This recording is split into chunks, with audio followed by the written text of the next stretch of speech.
As I finish this term in office, I would like most of all to thank my wife Mary and our family, Micheál, Eva and Cillian, for their unfailing advice, support and encouragement, and the occasional criticism they have given me, and particularly Mary, who has always tried to keep me on time throughout my life.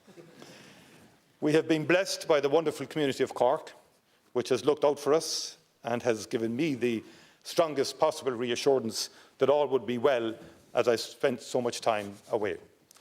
Above all, my upbringing in Turner's Cross in Cork and the values it imparted and the love of my late parents has guided me throughout. Finally, Ceann Comhairle, I would like to say thank you to the members of the Dáil. We've had many very robust exchanges here, but I have never ceased to be honoured to be a member of one of the democratic world's oldest parliamentary chambers. We have much work ahead of us for the rest of this Dáil term. I look forward to this and to continue our service on behalf of the Irish people. God maith.